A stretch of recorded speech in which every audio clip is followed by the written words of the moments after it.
O ano era 1307. Em uma câmara escura no castelo de Chinon, um homem pendia de correntes de ferro, seus punhos sangrentos e inchados. Jacques de Molay, grão-mestre dos cavaleiros templários, havia resistido por meses às torturas mais refinadas que a mente humana já concebeu. Seus interrogadores, agentes do rei Felipe IV da França, haviam aplicado o estrapado, uma técnica que deslocava os ossos dos ombros lentamente, permitindo que a vítima sentisse cada fibra muscular se rompendo. Mas isso era apenas o prelúdio. Nos registros da Inquisição Francesa, encontramos a confissão forçada de Molay. Confesso que cuspi na cruz, que neguei Cristo, que beijei outros homens na boca, no umbigo e nas nádegas. Palavras extraídas não pela verdade, mas pelo horror sistemático de técnicas que transformavam qualquer ser humano em uma marionete quebrada. O escriba papal que registrou suas confissões escreveu nas margens do pergaminho. Suas lágrimas misturavam-se com o sangue que gotejava de suas feridas. Ele implorava pela morte, mas a morte não era permitida até que as palavras certas fossem pronunciadas. Jacques de Molay não sabia, mas estava experienciando apenas uma pequena amostra de um catálogo de horrores que a humanidade havia aperfeiçoado ao longo de milênios. Cada civilização, cada império, cada era havia contribuído com sua própria versão do sofrimento deliberado e calculado. O que aconteceu com Jacques de Molay não foi uma aberração da história. Foi o resultado natural de uma verdade perturbadora sobre a humanidade. Em todas as épocas, em todas as civilizações, seres humanos desenvolveram métodos cada vez mais sofisticados para infligir sofrimento em outros seres humanos. Não por necessidade, não por sobrevivência, mas por poder, controle e, frequentemente, por um prazer sádico que transcende qualquer lógica racional. Este não é um relato sobre a violência primitiva ou a brutalidade acidental. É um exame documentado de sistemas organizados de tortura que foram refinados, codificados e transmitidos através de gerações como uma forma de arte macabra. Cada técnica que será revelada aqui foi cuidadosamente desenvolvida, testada e aperfeiçoada por especialistas que dedicaram suas vidas inteiras ao estudo da dor humana. Os arquivos históricos revelam uma verdade ainda mais chocante. As torturas mais cruéis não eram improvisadas em momentos de raiva ou desespero. Elas eram planejadas, executadas com precisão médica e documentadas com a mesma meticulosidade que um cientista registra seus experimentos. Manuais detalhados eram escritos, técnicas eram ensinadas em escolas especializadas e instrumentos eram forjados por artesãos que se especializavam exclusivamente na criação de ferramentas de sofrimento. A história que está prestes a ser revelada é construída inteiramente sobre documentos históricos verificados, registros judiciais autênticos e testemunhos preservados em arquivos de instituições que existem até hoje. Não há ficção aqui, apenas a realidade documentada de como a criatividade humana, quando direcionada para o mal, pode produzir horrores que superam qualquer obra de ficção. O que torna esses métodos ainda mais perturbadores é sua longevidade e universalidade. Culturas que nunca tiveram contato entre si desenvolveram técnicas surpreendentes similares. Civilizações separadas por oceanos e séculos chegaram às mesmas conclusões sádicas sobre como quebrar o espírito humano através da dor física sistemática. Esta é a verdade mais sombria sobre nossa espécie. A capacidade de causar sofrimento deliberado não é uma anomalia histórica, mas uma constante que atravessa todas as fronteiras geográficas, culturais e temporais. Durante o período medieval, a tortura evoluiu de brutalidade primitiva para uma ciência precisa. Os registros da Inquisição Espanhola, preservados nos Arquivos Históricos Nacionais de Madrid, revelam um nível de sistematização que rivaliza com qualquer instituição moderna. Tomás de Torquemada, o grande inquisidor, não apenas autorizava torturas, ele as padronizava. O Directorium Inquisitorum, escrito pelo inquisidor Nicolas Eymerich em 1366, funcionava como um manual técnico detalhado. Suas páginas descrevem meticulosamente o garrucha, uma técnica onde a vítima era suspensa por cordas amarradas aos punhos, com pesos presos aos pés. O manual especifica: os pesos devem ser aumentados gradualmente. Primeiro 25 libras, depois 50, até que os ossos se separem audível e visivelmente. Mas a garrucha era considerada uma tortura menor.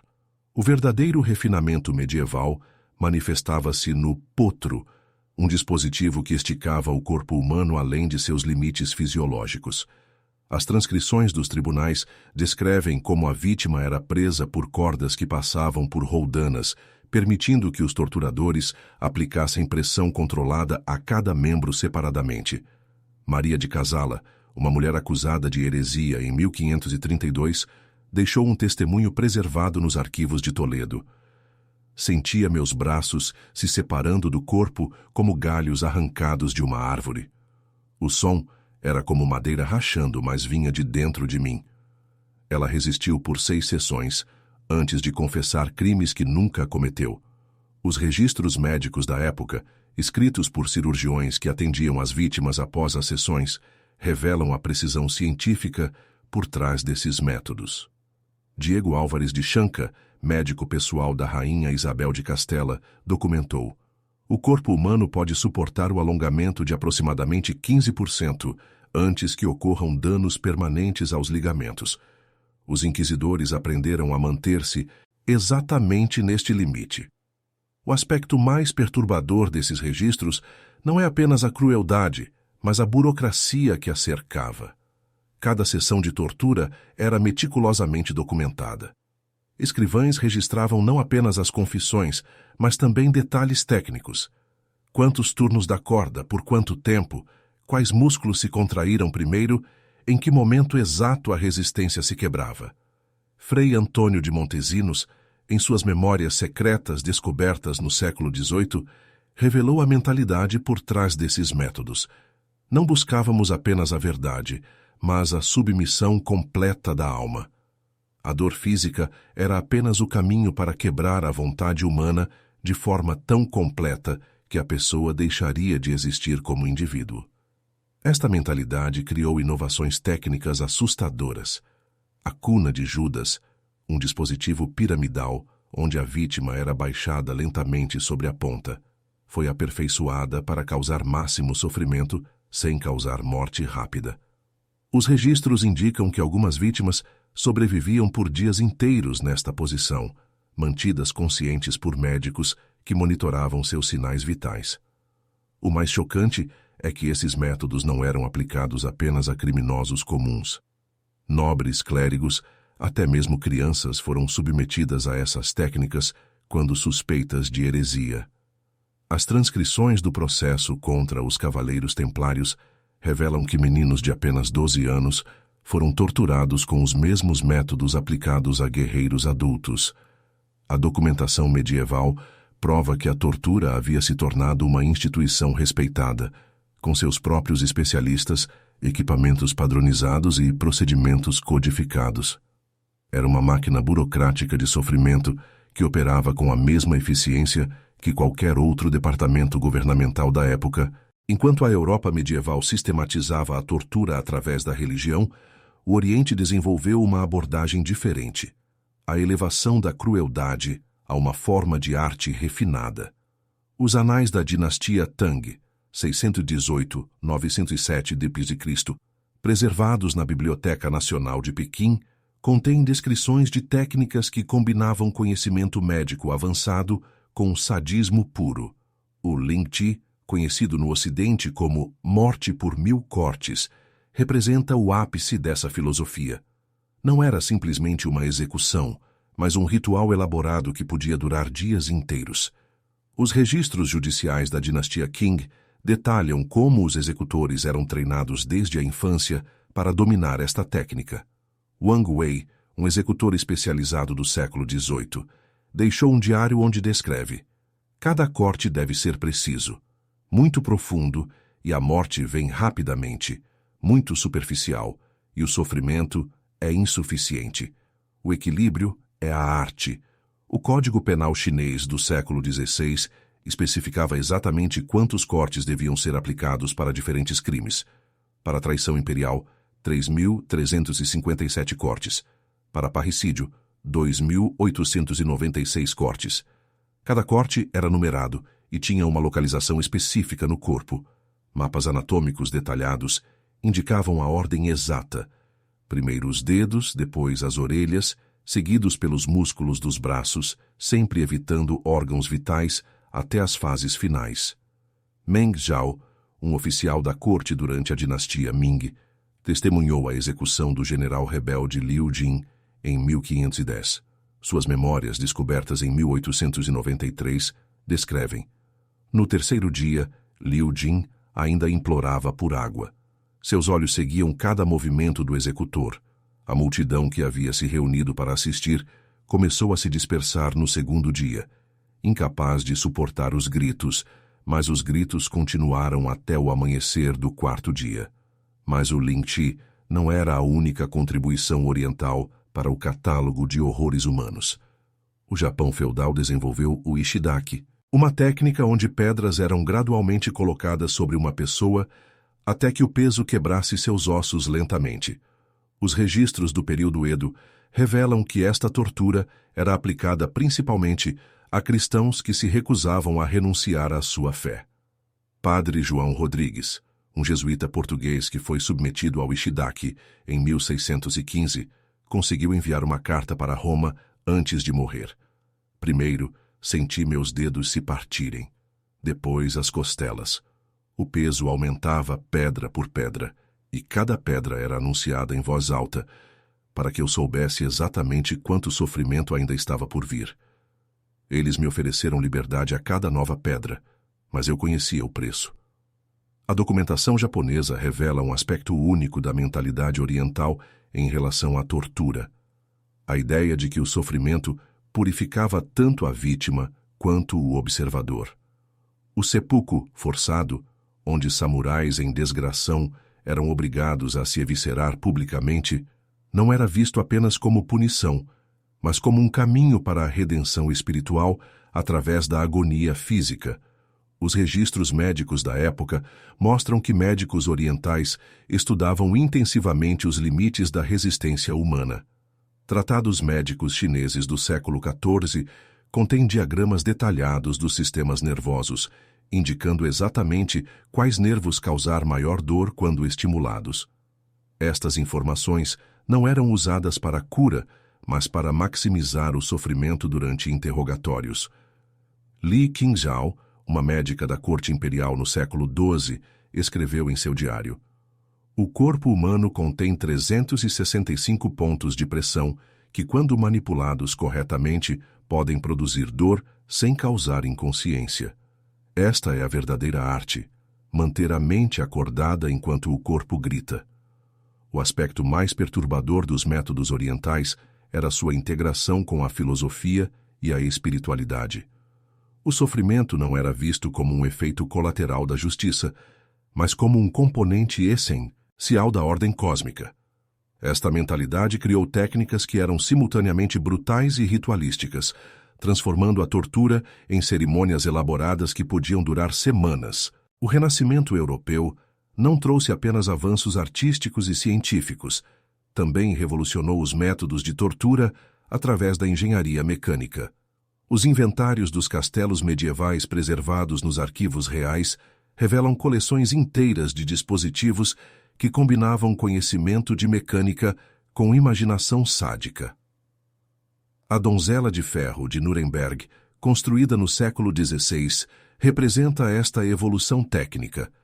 Contrariamente às lendas populares, os registros históricos mostram que não era uma execução rápida, mas um refinamento da agonia prolongada. O dispositivo era forrado com espinhos posicionados anatomicamente para perfurar pontos específicos do corpo, nunca órgãos vitais, sempre terminações nervosas que maximizavam a dor. Hans Schmidt, o carrasco oficial de Nuremberg, entre 1573 e 1617, mantinha um diário detalhado de suas execuções. Suas anotações revelam: A donzela deve ser fechada lentamente, permitindo que cada espinho encontre sua marca gradualmente. O processo completo, quando executado corretamente, dura entre 6 e 8 horas. A vítima permanece consciente através da maior parte do processo devido ao posicionamento cuidadoso dos espinhos. Mas foi na França que a criatividade mecânica atingiu seu ápice mais perturbador. O écartèlement, desmembramento por cavalos, foi aperfeiçoado até se tornar uma ciência precisa. O caso mais documentado é o de Robert-François Damiens, que tentou assassinar o rei Luís XV em 1757. Os registros oficiais da execução, preservados na Bibliothèque Nationale de France, descrevem um processo que durou 4 horas. Jacques Boucher, o carrasco responsável, enfrentou um problema técnico. Os cavalos não conseguiam desmembrar Damiens porque seus músculos eram muito fortes. A solução foi cortar tendões estratégicos nas articulações antes de amarrar as cordas. O cirurgião Antoine Louis, que supervisionava o procedimento, notou. Foi necessário fazer incisões nos ligamentos dos ombros e quadris antes que os cavalos pudessem completar seu trabalho. Damiens permaneceu consciente e falando até que o primeiro braço se separou. O relato de Casanova, que assistiu à execução, preserva os detalhes mais perturbadores. Damiens conversava com o padre até o último momento. Quando seu braço direito se separou, ele olhou para o coto e disse: "Este dia está durando muito tempo." Suas últimas palavras foram uma piada sobre sua própria agonia. A Alemanha contribuiu com o Judas Cradle, um dispositivo piramidal onde a vítima era posicionada de forma que seu próprio peso corporal causasse penetração lenta e progressiva. Os registros do Tribunal de Frankfurt mostram que este método era particularmente usado contra mulheres acusadas de bruxaria. Anna Pappenheimer, torturada em 1600, deixou um testemunho registrado pelo escriba do tribunal. "Implorei para que me matassem, mas eles disseram que a morte seria muito misericordiosa. O peso do meu próprio corpo se tornou meu carrasco." A evolução mais chocante veio com o Pear of Anguish, uma pera de angústia que era inserida em cavidades corporais e então expandida mecanicamente. Diferentes versões eram usadas para diferentes crimes, uma versão oral para blasfemadores, uma versão retal para homossexuais e uma versão vaginal para mulheres acusadas de adultério. Os registros médicos da época indicam que o dispositivo era projetado para causar danos internos irreversíveis sem causar morte imediata. Johann Eisenhut, um ferreiro de Rothenburg, que se especializou na criação desses dispositivos, deixou anotações técnicas detalhadas. O mecanismo deve expandir gradualmente, permitindo que a vítima sinta cada incremento. A expansão completa deve ser alcançada em pequenos estágios ao longo de várias horas, não de uma só vez. O aspecto mais perturbador desses desenvolvimentos mecânicos era sua padronização. Guilds especializadas foram formadas para criar e manter esses instrumentos. Manuais técnicos circulavam entre carrascos, compartilhando melhorias e inovações.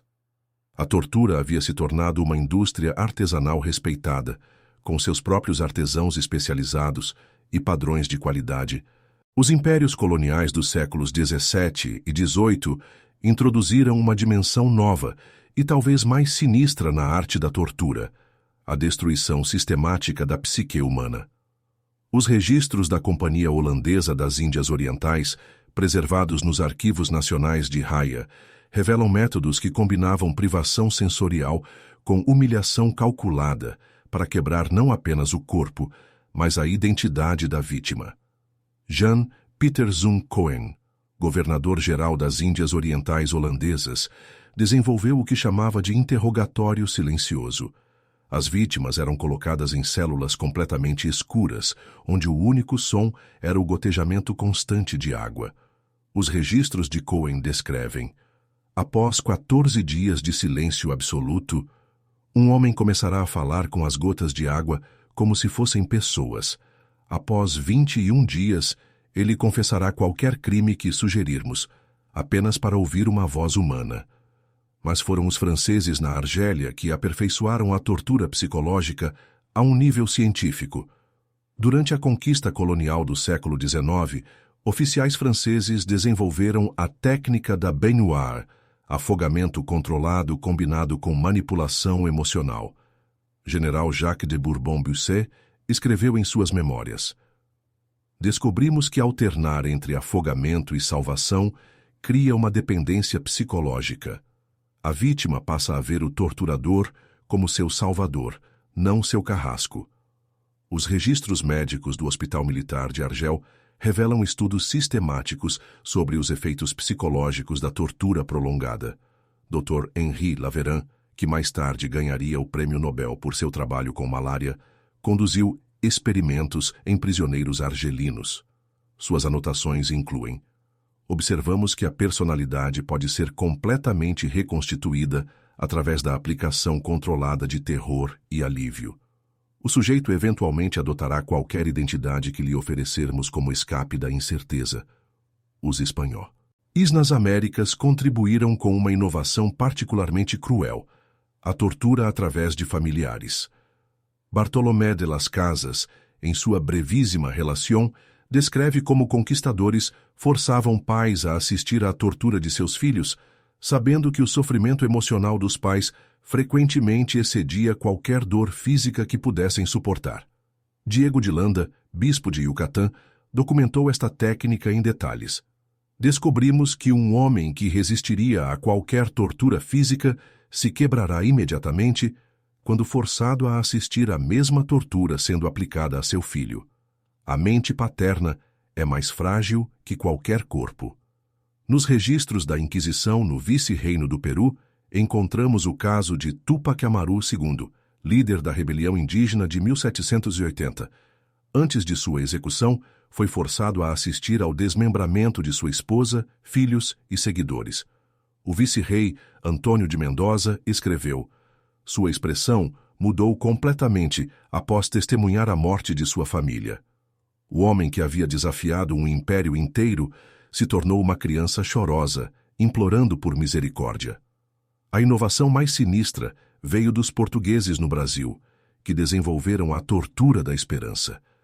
Escravos eram informados de que seriam libertados se resistissem a determinada tortura por um tempo específico. Padre Antônio Vieira registrou: o homem que sabe que sua agonia tem um fim definido a suportará com dignidade. Mas aquele que é informado que pode terminar a qualquer momento se desespera quando percebe que o fim prometido nunca chega. Esta abordagem psicológica revelou uma verdade perturbadora sobre a mente humana. É mais fácil quebrar a esperança que o corpo. Os colonizadores europeus descobriram que criar expectativas falsas e depois destruí-las sistematicamente era mais eficaz que qualquer instrumento físico de tortura. O legado desses métodos transcendeu as colônias. Técnicas desenvolvidas para subjugar populações coloniais foram eventualmente importadas de volta para a Europa, onde influenciaram os sistemas penais modernos e, mais tarde, os regimes totalitários do século XX. O século XX transformou a tortura de arte artesanal em processo industrial. Os regimes totalitários não apenas herdaram as técnicas ancestrais, mas as sistematizaram com eficiência fabril. Os arquivos abertos após a queda do Muro de Berlim revelam que a Stasi, polícia secreta da Alemanha Oriental, mantinha manuais de 847 páginas detalhando métodos de interrogatório aprimorado. Erich Mielke, chefe da Stasi por 32 anos, desenvolveu o conceito de Zersetzung, decomposição psicológica. Não se tratava mais de extrair confissões através da dor física, mas de destruir sistematicamente a sanidade mental da vítima através de manipulação ambiental. Os registros internos da Stasi descrevem: o objetivo não é quebrar o sujeito durante o interrogatório, mas destruir sua capacidade de funcionar na sociedade de forma que ele se torne um exemplo vivo de nossa capacidade. As técnicas incluíam reorganizar secretamente os móveis da casa da vítima, alterar o conteúdo de cartas antes da entrega, e organizar coincidências perturbadoras na vida diária. Hans Joachim Tiedge, ex-agente da Stasi que desertou em 1985, revelou: podíamos fazer um homem questionar sua própria sanidade sem nunca tocá-lo fisicamente. Víamos professores universitários se tornarem paranoicos dementes em questão de meses. Na União Soviética, a NKVD de Lavrenti Beria elevou a privação de sono a uma ciência exata. Os protocolos internos revelados nos arquivos de Lubyanka em 1991 especificavam que o interrogatório deveria durar exatamente 19 horas e 45 minutos, seguido por 15 minutos de descanso antes de reiniciar. Este ciclo era mantido por semanas. Alexander Solzhenitsyn documentou sua própria experiência. No 12º dia sem sono real, comecei a ver pessoas que não estavam lá. No 15º dia, assinei uma confissão admitindo que havia planejado assassinar Stalin, mesmo sabendo que era impossível. Eu estava em um campo de trabalho quando supostamente teria feito os planos. Os nazistas contribuíram com a experimentação médica, tortura disfarçada de pesquisa científica. Dr. Joseph Mengele, em Auschwitz, não apenas torturava, mas documentava meticulosamente os resultados. Seus registros capturados pelos aliados mostram experimentos onde crianças gêmeas eram deliberadamente infectadas com doenças para estudar como corpos geneticamente idênticos reagiam diferentemente à dor. Vera Alexander, enfermeira forçada a assistir Mengele, testemunhou no julgamento de Nuremberg. Ele media quanto tempo levava para uma criança morrer quando injetada com diferentes substâncias diretamente no coração. Tudo era cronometrado e registrado. Quando uma criança demorava mais que o esperado para morrer, ele mostrava genuína curiosidade científica sobre a anomalia. Mas talvez a inovação mais perturbadora do século XX tenha sido a tortura limpa, métodos que não deixavam marcas físicas permanentes. A CIA desenvolveu o Manual Kubark em 1963, que codificava técnicas de privação sensorial, desorientação e manipulação psicológica. O manual especificava: a aplicação de pressão psicológica intensa por períodos prolongados pode induzir regressão psicológica onde o sujeito adulto exibe comportamentos infantis e se torna emocionalmente dependente do interrogador. Estas técnicas foram testadas no programa MKUltra, onde cidadãos americanos foram submetidos a experiências sem seu conhecimento. Dr. Donald Ewen Cameron, psiquiatra que conduziu experimentos MKUltra no Allen Memorial Institute, desenvolveu a condução psíquica, um processo onde a personalidade da vítima era deliberadamente destruída através de choques elétricos e drogas antes de tentar reconstruí-la com nova programação. Suas anotações clínicas registram: o paciente deve ser reduzido a um estado vegetativo antes que a nova personalidade possa ser implantada. O processo é semelhante a formatar um disco rígido antes de instalar novo software. Velma Orlikov, uma das vítimas de Cameron que sobreviveu, testemunhou perante o Congresso americano: quando acordei, não sabia quem eu era. Não reconhecia meu marido ou filhos. Tive que reaprender a falar, a andar, a usar o banheiro. Eles não apenas torturaram meu corpo, eles roubaram minha alma. O século XX provou que a tecnologia moderna poderia amplificar infinitamente a capacidade humana de causar sofrimento. A industrialização não apenas tornou a tortura mais eficiente, mas a legitimou através de pseudociência e burocracia governamental. A história mais perturbadora sobre a tortura humana não é sua existência, mas sua legitimação.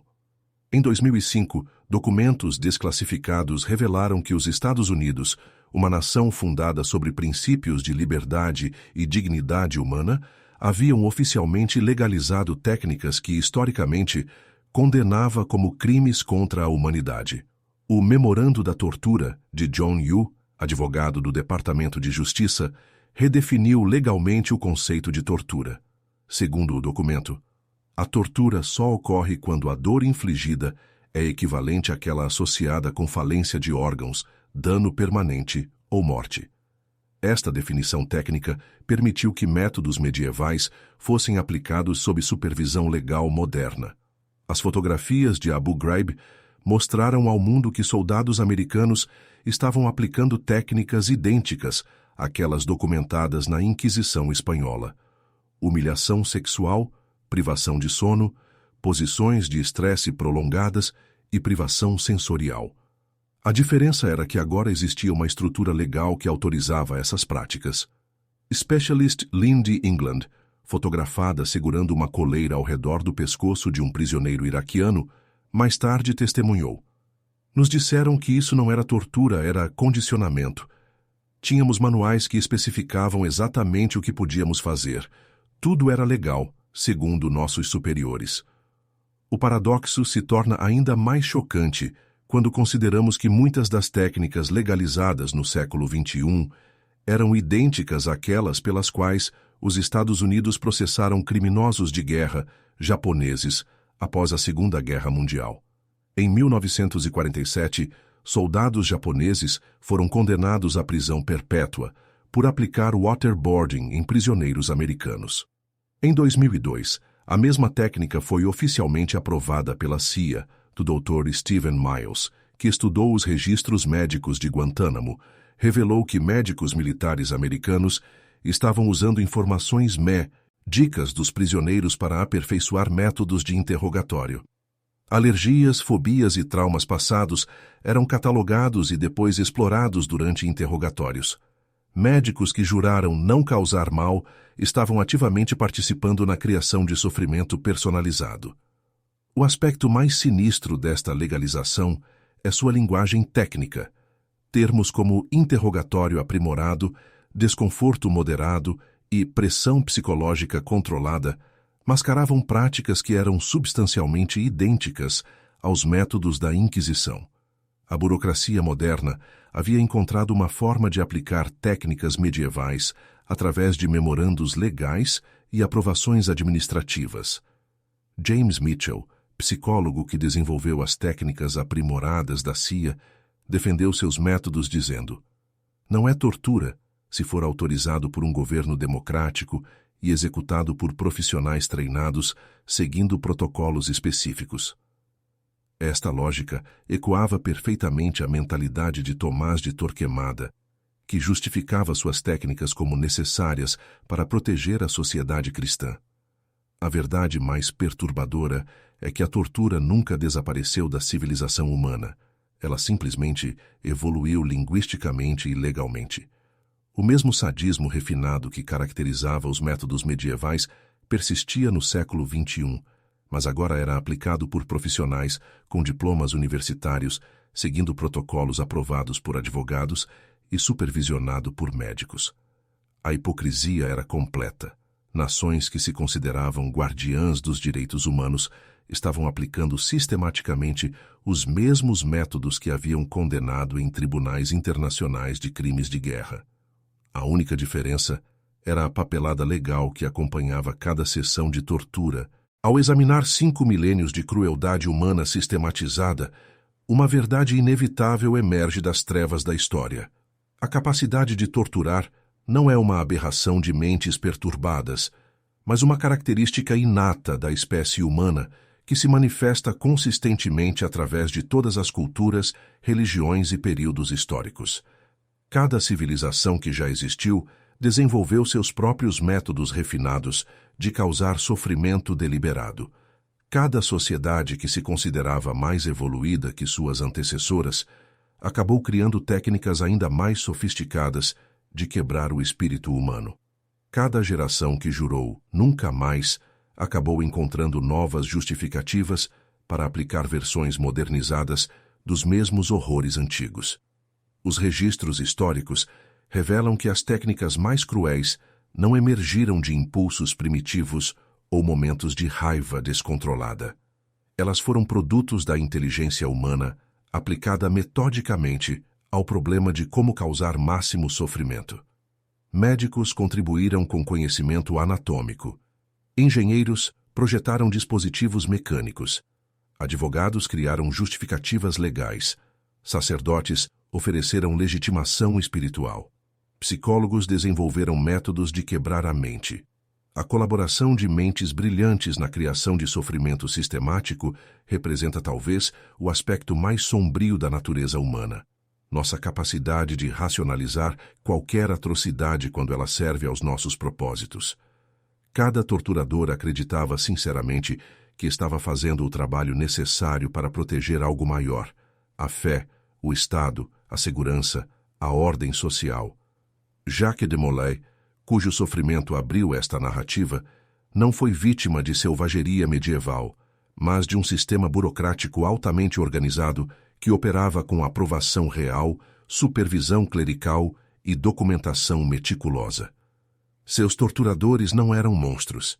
Eram funcionários públicos cumprindo ordens, seguindo protocolos aprovados e registrando resultados para revisão administrativa. Esta é a verdade mais aterrorizante sobre a tortura humana. Ela não requer monstros para ser executada, apenas pessoas normais dispostas a obedecer autoridades e seguir procedimentos. A banalidade do mal se revela quando percebemos que os maiores horrores da história foram cometidos por burocratas conscientes seguindo regulamentos aprovados. O catálogo de crueldades humanas documentado nestas páginas não representa o passado primitivo da humanidade, mas seu presente contínuo. Enquanto estas palavras são lidas em algum lugar do mundo, alguém está sendo submetido a técnicas que diferem apenas superficialmente daquelas aplicadas há 1000 anos. A única diferença real entre o passado e o presente é nossa capacidade aprimorada de esconder, justificar e normalizar o sofrimento que infligimos uns nos outros. Evoluímos na arte de torturar, mas permanecemos fundamentalmente inalterados em nossa disposição de fazê-lo. Depois de examinar as técnicas mais cruéis já aplicadas pela humanidade, uma pergunta permanece: que outros horrores ainda não documentados existem nos arquivos secretos das civilizações, que ainda não se permitiram examinar suas próprias sombras mais profundas?